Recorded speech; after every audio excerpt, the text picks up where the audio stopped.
Good afternoon from Bali, everyone. It's Hanifa Menon from hearthealthbrainhealth.com, encouraging healthy grieving and mindful actions.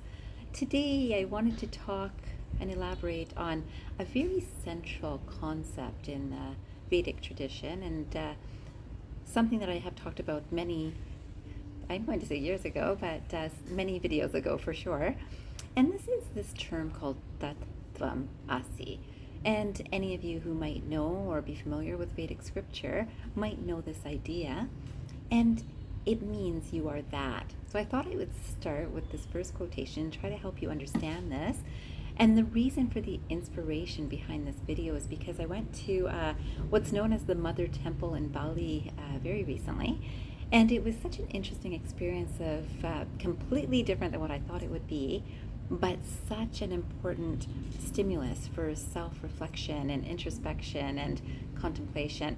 And from that has come this video. So I'm hoping that I can share just a little bit of my experience and help you understand some of the things that came to my understanding about this.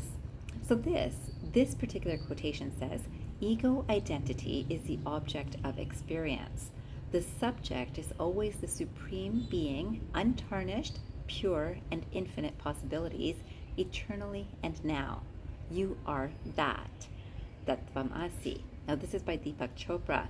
And we do know that Deepak Chopra speaks a lot about quantum physics and science, and I would say that a lot of his teachings now have this Vedic flavor in it, and this was really nice to see. I don't know how long ago he might have written this, but so nice to see that it's in line with what my experience is.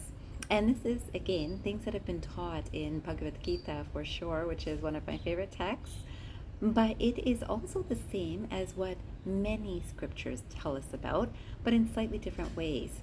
And so I came across another quote, and this idea, let me at least explain this quote and why this is important for this video. This ego identity is the object of experience. So remember, I said that the inspiration for this was the fact that I went to the Mother Temple, which is called Besakih Temple here in Bali.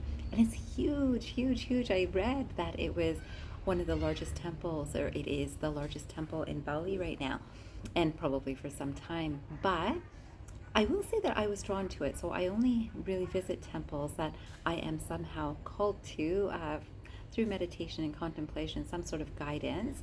So this was a temple that I decided I really wanted to go to meditate. So the whole intention was to go there to meditate. And if any of you know about my experience in Bali last year, I had some wonderful meditative experiences in various temples that I was called to then.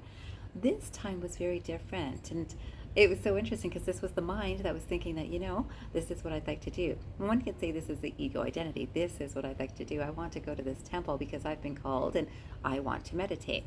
And this is, again, this me wants to go there to meditate. I want to see the temple. I want to feel it. I want to experience it. And when we think about ego identity, anything that's associated with our senses. So I want to see it. I wanted to experience it. So my thoughts are involved. My feelings are involved. How will it feel? How will it feel to meditate in there? How will it look? And all of those things are sense related. So I went and I saw that, wow, it was much bigger than I could have expected, but not so much in terms of, it is definitely a huge temple, but it's got many, many temples inside that temple too. And then I had a guide that was walking me through and giving me quite a detailed description in English that was not so easy to understand because his English was somewhat broken, but he definitely knew the material very well and was helping me through this. And I knew that I wanted to experience it. I would have liked to just have the quiet. And at one point I actually asked him can you just walk with me? I love your company. Then making sure I don't get lost there is basically the best benefit of having that guide. But at the same time, I really wanted to experience it. So was there a little bit of, this person keeps on talking and I can't understand what all of the things that they're trying to teach me or tell me about this temple? Yes, there was a bit of ego in that. And then there was a bit of ego of shock in terms of the feeling that I felt of, wow, there was a huge market in there, a market that's bigger than, I'm calling it a market, but lots of vendors that it was much bigger than the market that I visit here regularly in Ubud. And so, of course, is there judgment behind that? Wow, this is a temple. Aren't we supposed to be meditating and praying? And so this is my whole goal, to go there to meditate and pray. Now, isn't there an ego attachment to that too? That, well, here I want to do something good, and look, these people are trying to make money. So judgment in that. So yes, all of this was happening, and all of these thoughts ran through my mind, all these feelings of, wow, the world is really changing, and here's this great intention of having a place for people to go and worship and have a space of connection with the universe or divine or God, or that intention. Here I'm coming, and I see this a business. It felt like Disneyland, and I loved it, even for the Disneyland spark of it. But at the same time, at the back of my mind, there was definitely judgment. And so I came across this other quotation because I thought this was quite usefully explained, and this is by Aldous Huxley. And he says, the perennial philosophy is expressed most succinctly in the Sanskrit formula, Tat Tvam Asi, thou art. That art thou is how he has put it. The Atman, or immanent eternal self, is one with Brahman, the absolute principle of all existence, and the last end of every human being is to discover the fact for himself, to find out who he really is. This is interesting. So I'll say, I feel a relatively deep quote, but this idea of that art thou, so you are that, is what this Tat Tvam Asi means, or that is you. So this whole idea that Atman, which is the soul, is one with Brahman, which is the pure consciousness. This is the absolute principle of all existence, is what this man is saying, and I would agree. And this is the whole idea of, for each person, discovering this fact for themselves. So why does this relate to my temple experience? I can say that after I went to the temple, I had lots of time of meditation and contemplation, and every one of the people that I had seen, that I had even had judgment about, I can say that I felt such a wave of compassion for them all, seeing that each one was me. Each one is trying to make a living, is trying to get by, is trying to help pay for this, I suspect, a very expensive temple to maintain and upkeep, and is just trying to have a decent existence. Now, in that process, here came an opportunity of, hey, this new temple is being built, or this is an opportunity we're allowing people to actually sell things here. So whether it's fruits and vegetables, whether it's meals, whether it's clothes, whether it's jewelry, it's all there. And I thought that, wow, any of those people could be me, that when that opportunity arises and it seems to be in line with, wow, and I'll be at the temple and I'll be closer to God and I'll be doing something holy, that sort of idea, many people would think of it, and certainly this mind does. So suddenly it brought this wave of compassion, of this understanding. And a few different experiences happened in that temple experience, which I will write in a blog and mention to you when I have actually created that blog post, to then post at the underneath this video. But today I wanted to get this video out to you because this next quotation then also made sense to me. It says, empathy is choosing to see ourselves in another despite our differences. It's recognizing that the same humanity, the same desire for meaning, fulfillment, and security exists in each of us, even if it's expressed uniquely. Now here's the thing, here's an opportunity that some people have come to, and I'm going to say that everyone came with the best of intentions, anyone who's there. Now there might be the occasional person who was really, wow, this will be a really good place to make money, and so there might have been a touch of greed. Then after people are there could be a bit of competition with other people who are selling similar things. Then there could be that I'll come earlier because it'll beat other people. So all of that starts growing, and so in this microcosm, we see what's happening in the world too. Now remember, I'm also noticing that we're kind of within that Iron Age, Golden Age transition. Yet I've also come to the awareness that that Iron Age, Golden Age transition is within each of us. We've all got this opportunity.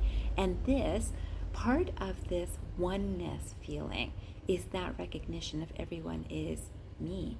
It says that the same consciousness that's within me is within each person. Now, based on, let's say I might think of previous karma, I might think of their own life experience, I might think of where they live, their connections, anything that has put someone in a particular situation.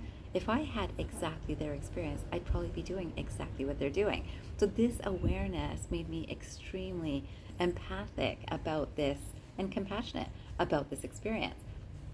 I bring it back to Vedic teaching. And I will say that the Vedas, when we think of this Tat Tvam Asi, it is about this oneness philosophy. When we think about the first 6 chapters of Bhagavad Gita are all about ourselves, the individual. Then the next 6 chapters are about divinity and what that represents. And then the last 6 chapters are about how we bridge the gap because we are that. So we know that with many religions and many spiritual traditions, there's this feeling of, there's God and there's me. And some piece of God or some spark of divinity is within me. That's what I call the soul, or we are talking about Atman, is the same. And yet, there's this gap of I can't wait till I unite with that in terms of, I hope God thinks well of me. Some people will think about if I go to heaven, then I've done the right things. Other people think of if I have godlike qualities, and that is the goal of Gita, is to create that and understand that and rediscover that is who we are. And we could imagine that if God was looking at a bunch of different people, regardless of what kind of personalities they have, it's a love for all. It's a love for all of this is what my creation is, that sort of idea. Now, if we understand ourselves as just one piece of creation, and we can be empathic with other pieces of creation, we realize we are that. We are the same as everything we're seeing around us, though it's coming through in different forms. So I came across another quotation that I thought was fantastic. It says, "We are magicians waving magic wands and creating scenes before us at will. We are the spider in this huge web who can go on the varied strands wheresoever he desires. The spider is now only conscious of the spot where he is, but he will in time become conscious of the whole web. We are now conscious only where the body is. We can use only one brain, but when we reach ultra consciousness, we know all, we can use all brains." And this is where this connection with Deepak Chopra shows up too, because this is the super consciousness. This idea of that cosmic vision is something that is talked about in Gita in that second, the 6 to 12 chapters. That space is talking about this consciousness, this divine energy. Now, when we're actually looking to merge with this, we recognize that is me. I am that. I am that if I can have compassion for all beings. I can have empathy. I can have some understanding that I don't need to know the reason that a person is behaving that they are, but that their journey has led them to this spot. I can share love and compassion in this space. And this, of course, reminded me of a very significant line in the Bhagavad Gita that I hope will resonate for you. But today, I can tell you that it actually makes sense. There's many times that I've read it, there's many times that I've reflected on it, and many times that I've wondered about it and questioned it.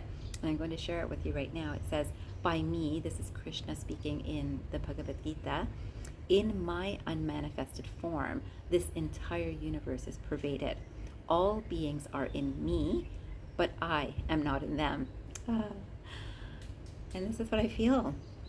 It's